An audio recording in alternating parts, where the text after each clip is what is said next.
जय हिंद student, welcome back to Naaz academy education. उम्मीद है आप लोग सब ठीक होंगे और सेफ होंगे। तो आज हम देखने वाले हैं Hindi Sulabh Bharati 8th class Maharashtra board के सिलेबस का है। ठीक है, तो आपका जो हिंदी है 8th क्लास का, तो हिंदी सुलभ भारती का दूसरी इकाई का ये दूसरा आपको दिया गया है। 2 लघु कथाएं जो कविता है और जिनके लेखक है हरि जोशी जी। ठीक है, तो वीडियो को स्टार्ट करते हैं।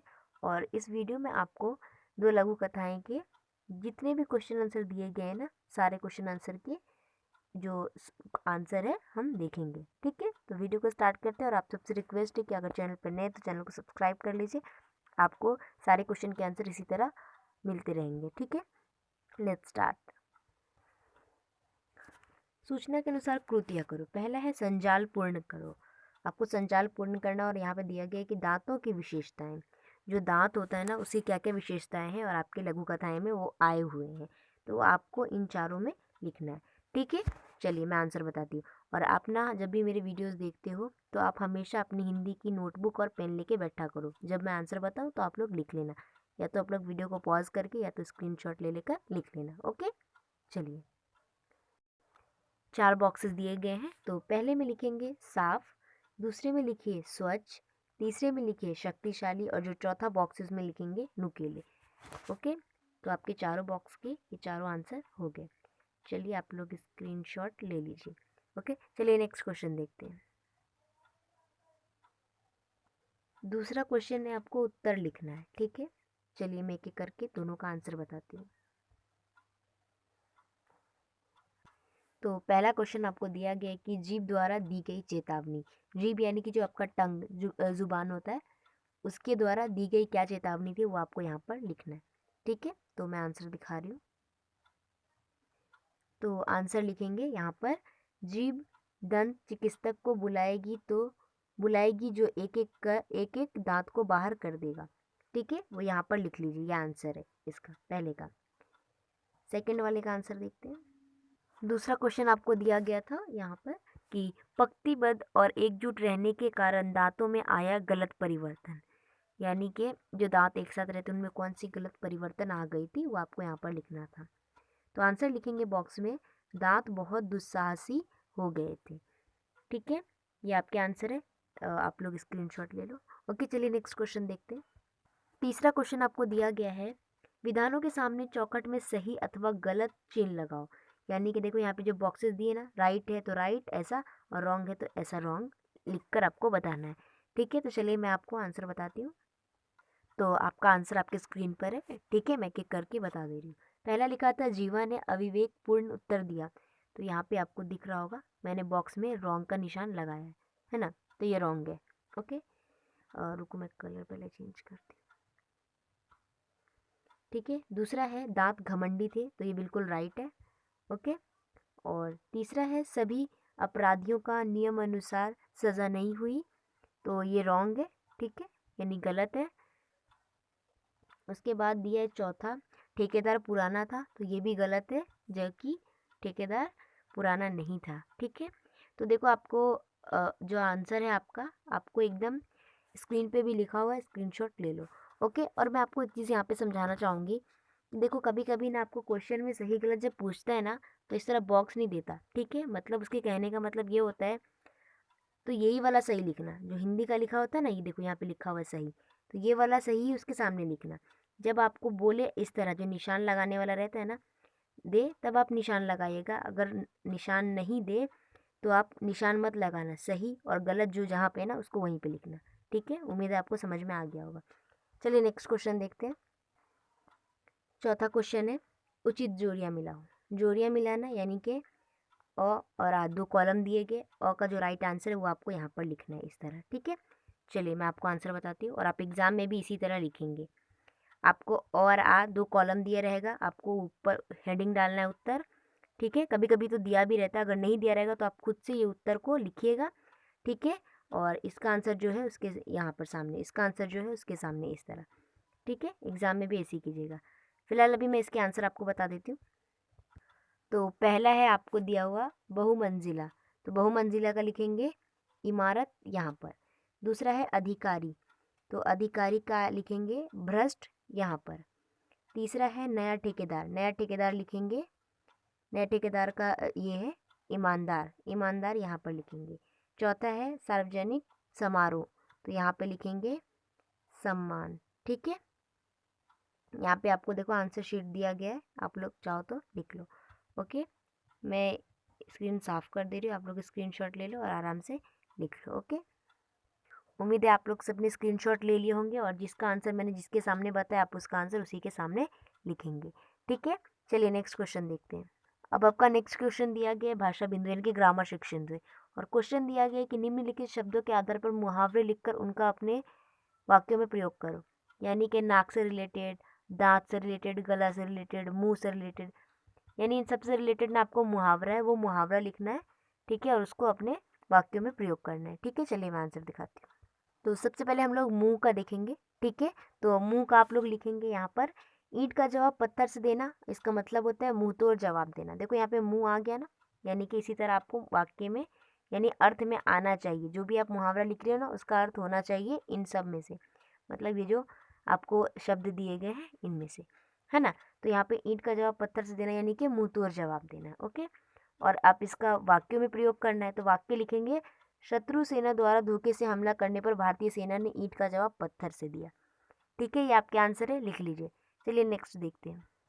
यहाँ पे अब हम देखेंगे नाक का। तो नाक का एक और मुहावरा होता है नाक कटवाना, इसका मतलब होता है बेइज्जती करवाना। ठीक है, और वाक्य आप लोग लिख सकते हो कि पड़ोसी के घर में चोरी करते पकड़े जाने पर अ, रमेश की माँ रमेश ने अपने माँ की नाक कटवा दी। ठीक है, इस तरह लिख देना। हाँ, और यहाँ पे तो मैंने आपको समझाने के लिए ये ले लिया। लज्जित का मतलब भी होता है अपमानित होना। ठीक है, तो आप ये नहीं लिखना बल्कि जो मैं बताई हूँ आपको नाक का वही लिखना है। क्या लिखोगे? नाक कटवाना, यहाँ पर लिखोगे नाक कटवाना, और यहाँ पे लिखेंगे अपमानित, ये सॉरी बेइज्जती करवाना। ठीक है, और वाक्य में लिखेंगे रमेश ने चोरी करते हुए पकड़े जाने पर अपने माँ की नाक कटवा दी। ठीक है, ये एक वाक्य सिंपल सा आप बना देना। ठीक है, उसके बाद आता है दांत। दांत का होता है मैं आपको बताती हूँ। अब हम लिखेंगे दांत का। तो दांत का आप लिखोगे पहले दांत, दांतों तले उंगली दबाना। ठीक है, और उसका अर्थ लिखेंगे चकित होना। ठीक है, उसका कोई भी एक वाक्य बना देना, हो जाएगा। ओके, और नेक्स्ट अब आता है गला। तो अब गला का बताती हूँ मैं आपको। तो आखिरी हमारा बचा था गला। तो गला से रिलेटेड आप लिखेंगे मुहावरा गले का हार होना। ठीक है, और अर्थ लिखेंगे बहुत प्रिय होना। ओके, यानी इस तरह आप लिखेंगे गले का हार होना। ठीक है, और इस तरह आप थोड़ा जो योजक चिन्ह देते हो वो देना, डैश, उसके आगे लिखना बहुत प्रिय होना। ठीक है, और वाक्य लिखेंगे, मैं आपको बता रही हूँ वाक्य मैं लिख के बताती हूँ। ठीक है, वरना आप कंफ्यूज रहेंगे।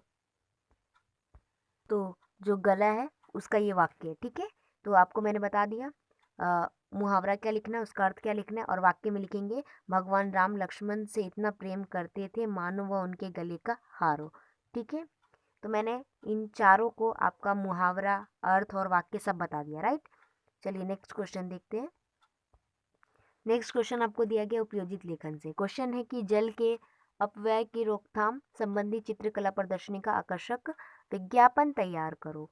ठीक है, विज्ञापन तैयार करना है, और आप लोग ना डिस्क्रिप्शन बॉक्स चेक कीजिएगा, वहाँ ना मैं इससे रिलेटेड ग्रामर भी दे दूँगी, और आपको ये जो है ना विज्ञापन कैसे बनाते हैं उसकी भी वीडियो मिल जाएगी, क्योंकि विज्ञापन एग्जाम में आते हैं 5 मार्क्स के लिए। ठीक है, इसीलिए मैंने ऑलरेडी वीडियो बनाया है, तो आप लोग देख लीजिएगा। ओके, चलिए इसका आंसर देखते हैं। आपके उपयोजित लेखन का आंसर है, सबसे पहले हेडिंग डालेंगे प्रहार चित्रकला प्रदर्शनी लेकर आया। जल के अपवाय की रोकथाम संबंधी प्रदर्शनी, जल है तो कल है। ठीक है, इस तरह डालना है आपको। उद्देश्य यानी कि मकसद क्या है, उद्देश्य का मतलब होता है मकसद। ठीक है, तो उद्देश्य में 2 पॉइंट लिखेंगे। पहला लिखेंगे विभिन्न आकर्षक एवं रोचक चित्रों के माध्यम से जल के महत्व को दर्शाना, और दूसरा पॉइंट लिखेंगे विभिन्न चित्रों के माध्यम से जल का संरक्षण करने के लिए प्रेरित करना, और उसके बाद है हमारी इस प्रदर्शनी में शामिल हो, जल के महत्व को जानिए। आपका सहयोग आने वाले कल के लिए अमूल्य होगा। दिनांक 25 दिसंबर 2019, समय सुबह 9 बजे से शाम 6 बजे तक, स्थान जंतर मंतर मैदान, संपर्क ये नंबर जो इस पे, ईमेल आईडी प्रहार@gmail.com। ठीक है, तो ये आपका जो उपयोजित लेखन है उसका आंसर है। ठीक है, तो स्क्रीनशॉट ले लो और लिख लो। इसीलिए बोलती वीडियो को ज़्यादा से ज़्यादा शेयर कर दिया करो अपने फ्रेंड्स के साथ। ओके, अगर खाली चैनल सब्सक्राइब नहीं किया ना, तो क्योंकि मैं इतनी हेल्प करती हूँ और तुम लोग सब्सक्राइब नहीं करोगे तो मुझे कैसे अच्छा लगेगा। ठीक है, और वीडियो को ना एटलीस्ट 500 लाइक तो मिलना ही चाहिए। ठीक है, सो आपका यहाँ पर ईमेल जो सॉरी उपयोजित लेखन का जो आंसर है वो हो गया। ठीक है, चलिए लास्ट क्वेश्चन का आंसर देखते हैं। अब आपके लास्ट क्वेश्चन का आंसर है मैंने समझा। मैंने समझा में आपको वो लिखना रहता है जो आपका जो पार्ट है, दो लघु कथा है, उसके अंदर आपने क्या समझा वो आपको लिखना रहता है। ठीक है, तो मैं उसका आंसर बताती हूँ आपको। तो ये आंसर को आपको यहाँ पे लिखना है। ठीक है, मैं एक्सप्लेन कर देती हूँ। बुरे कार्य का परिणाम हमेशा बुरा ही होता है और ईमानदारी से कार्य करने वाले को सम्मान प्राप्त होता है। अतः हमें हमेशा सच्चाई व ईमानदारी की राह पर चलना चाहिए।